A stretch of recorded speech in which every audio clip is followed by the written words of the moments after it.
السلام عليكم ورحمة الله وبركاته. وردفتوتا غيا خبجمو كقالي أكم جرى جرتو نقا فيا.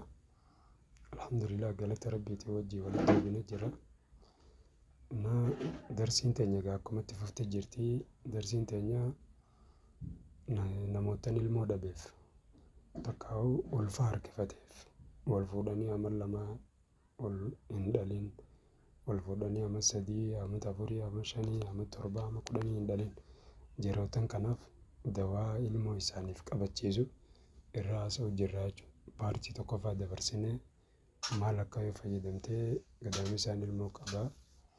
Paartii lammaffaatiis dabarsinee maal akka yoo fayyadamtee manuma keessaa dawaa maal akka fayyadamtee ilmoo isii qaba waan jiru paartii lammaffaa irratti dabarsinee akkasuma paartii sadaffaarra jirra jechuudha. Paartii sadaffaa karraa xumuraati irraa haasa'u jechuudha. Dawaa kudhanii kurnanuu dabarsinee jirra jechuudha. Kanaaf har'a karraa xumuraati. Nu hordofaa isiniin jennaa amma karaa dawaa isaatti adeemnu. Dawaan ilmoo namaa kennu maali yoo ta'e tokkoffaa dawaan ilmoo namaa kennu manuma keessa kan jiru.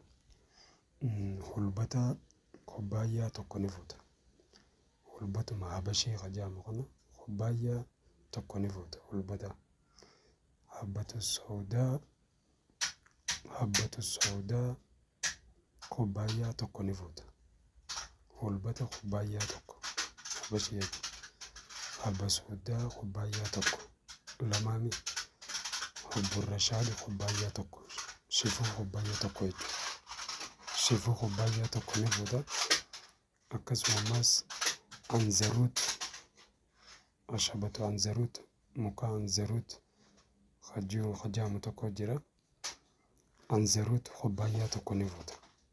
Anzaruut kubbaayyaa tokko hubburra shifuu kubbaayyaa tokko habba soodaa kubbaayyaa tokko hulbata kubbaayyaa tokko jara afran kana kubbaayyaa tokko ni fuuta. Achii booda hurreessiteeti waliin naqxaa jechuudha isaa afran kana. Eega waliin naqxee booda waliin laayite. Eega waliin laayitee booda fuuteeti waan keeysan naqxu waan cuqqaallaa qabu bareedaa fedhuu baaldii ta'a fedhuu innaa qaruuraa bal'oo burcuqqoo bal'oo ta'a waan cuqqaallaa qabu ta'a keeysan naquu taatu jara afran kana kubbaayyaa tokko kubbaayyaa afur qatee jechuudha. Keeysan naquu taatu keeysan naqxaa jechuudha. Waan keeysatti keeysan naqattee haattu jechuudha bootaa takka. Waan cuqqaallaa qabu ta'uu qaba.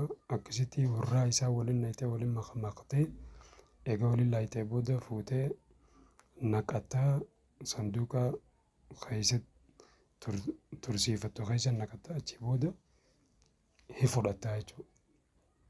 Isa kanarraa isa waliin laaqame kanarraa ganamuu maankaa guddaa tokko fudhata. Ganamuu jara afran irraa waliin laaqame kana maankaa guddaa tokko fudhata. Gara gulatti maankaa guddaa tokko yeroo fudhatu guyyaa 10 takataataa eeggasi fudhataa jechuudha. Odoo guyyaan heediin si dhufu hin dhufin dura guyyaa 10 fudhata. Guyyaan heedii keetii yoo 5 tees yoo 7 tees torban sanis itti dabalataa jechuudha. Guyyaa 17 takkaa guyyaa 15 takkaa guyyaa 12 guyyaa 13 akkasi fudhataa jechuudha. Heediin kee eega si dhufee guyyaa hanga sirra turugaa si beeka waan ta'eef guyyaa sirra turu san hundaa'u ni fudhataa jechuudha ganamuu. San dura moo heediin kee odoo hin dhufne dura guyyaa 10 fudhataa jechuudha. Akkasitti takataataa fudhataa achii booda kanarratti jabaattee itti fuftaa jechuudha. Jabaattee itti fuftaa haaluma kanarratti namni ilmoo hin qabne ilmoo argachuuf jabaattee itti fufa hanga baatii 3 ga'utti.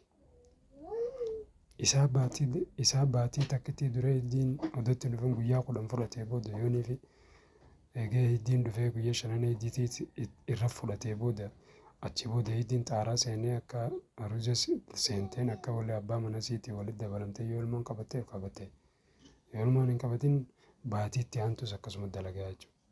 Bultii 15 baatii itti aanturraa bultii 15 baatii tanarraas bultii 15 baatii taanirraas bultii 15 baatii taanirraa 15 hanga baatii 3 keessatti akka taataa fudhata ilmoo harka ta'ee jechuudha obboleessa kiyya.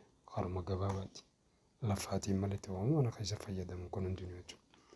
Kanaafuu kanarraa waan isin hin galii yoo jiraatte dawwaltanii nu gaafachuu dandeessan yaada qabdanii nu barreessuu dandeessanii jechuudha bilbila keenyaas kaasirra jiru kana. Inni lammaffaa dawaan ilmoo namaaf kennu takkaa'uu masheenummaarraa nama baasu takkaa'uu ulfa namarraa ture takkaa'uu ilmoo harkachuudhaaf dheebotee jiru waan ilmoo namaa kennurraa inni lammaffaan dawaan lammaffaa deemata akka habas guddaa deema ni fuuta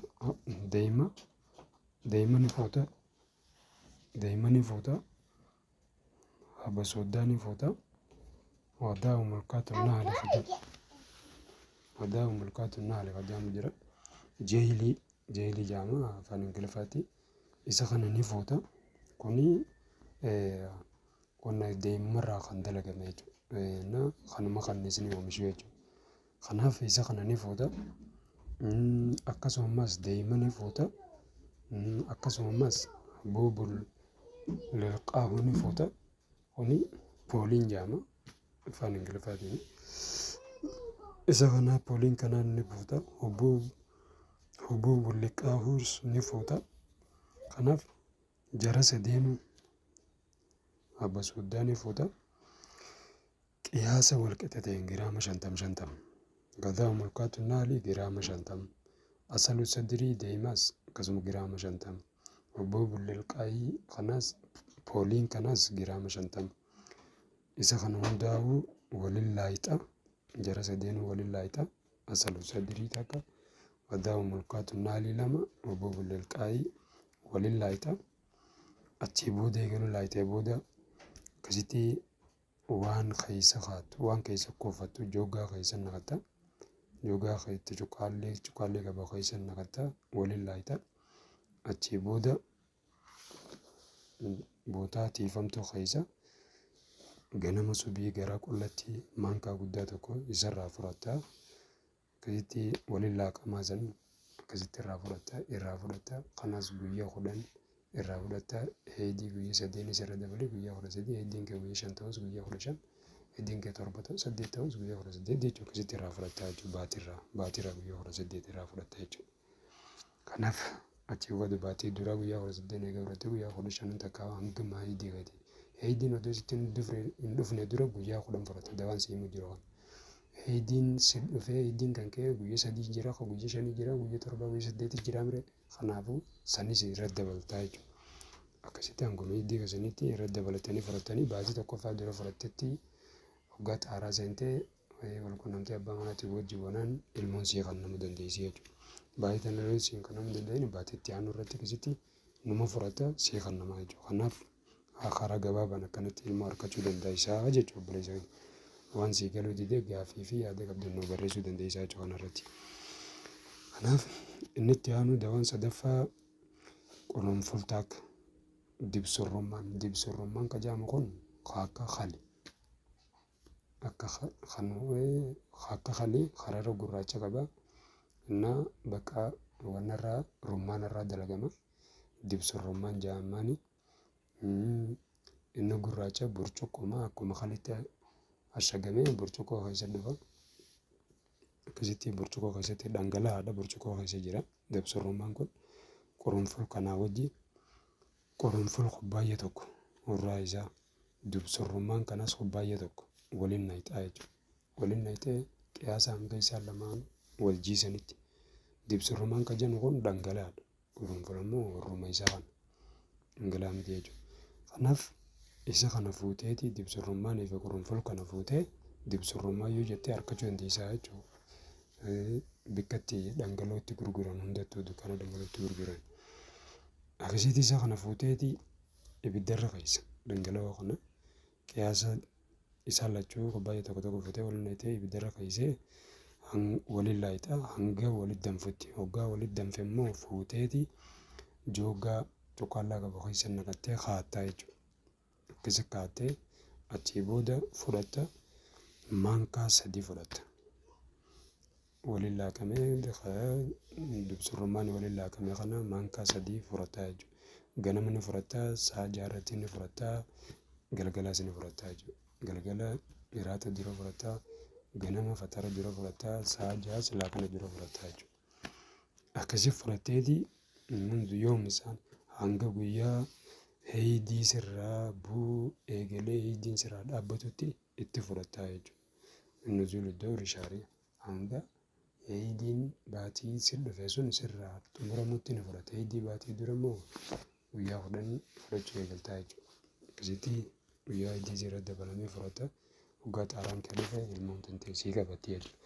Kanaaf alhamdulillah hedduu galatoomaa kabajamtoota kiyya qaqqaalii dawaa ilmoo namaaf kennu xumurree jirraa. Dawaa 10 gaggeessinee 10 irraa xumurree jirraa alhamdulillahi. Akkasuma qoonqoodhaa fi tajaajila fayyadamuu qaban mana keessatti waan ilmoo namaa kennu hundarraa haasofnee xumurree jirraa. Kanaaf yuutuubara keenya kana Meeysar 9465 sabiskiraayib godhaa maatii ta'a. Waan fayyaa hojii wal qabatu akaakiltii kuduraa muduraa mana keessatti qoonqoo fayyadamu tan fayyaa keenya nuuf eegdu rakkina silaa mana akkama barbaadaa jirru manuma keenya keessaa dawaan akka jiru beeynee wal barsiifnee akkasitti haa wal gargaarru jaa. Kanaaf akkaataa itti ilmoo harkatan gaa alhamdulillahi manuma keessatti dawaa jiruun dawaa mana keessa jiruun akaakiltii mana keessa jirtu waan fayyadamnu akkatti ilmoo harkatan wal barsiifnee jirraa jechuudha. Kanarratti waan isin hin galin gaaffii qabdanii fi yaada qabdanii sun nuuf barreessaa. Nuuf dawwalaa isin hin jennaa. Meeysar Supplementary Clinical Jaamaa dirjitiin keenya Meeysar Supplementary Clinical tajaajila wal'aansa kilinika giddugala tajaajila wal'aansa waliigalaa jaama. Kanaafuu wal'aansa waliigalaa keessarratti adda durummaadhaan kintaarot bifa ammayyaatiin daqiiqaa 30tti madaa fi ilaalaan malitti wal'aannee walaba taasifna. Madaan qabu laalaan qabu akkasuma dhukkubbii isin qabu bifa adda ta'een daqiiqaa 30 keessatti furattee dalagaa seenta kintaarotiis tajaajillee nuti addatti argamnuunis tokkoffaan isa kana. Akkasumatti egaa dawaalee garaagaraa akaakiltii irraa kan oomishamu wal barsiisuudhaan akkasumatti egaa dhibee kamiifuu yuutuubara keenya kana keessas jala seennaan dawaa isaa argachuu dandeessan isin jenna. Waan isin galiin gaaffii qabdaniif yaada qabdaniis nuuf barreessaa nuuf bilbilaa isin jenna. Hanga darsii biraatiin walitti deebinutti nagaan nu turaa isin jenna. Assalaamu alaikum warahmatullaahi wabarakaatuh. Jabaadhaa irraa fayyadamaa isinin jaaladha. Baay'ee.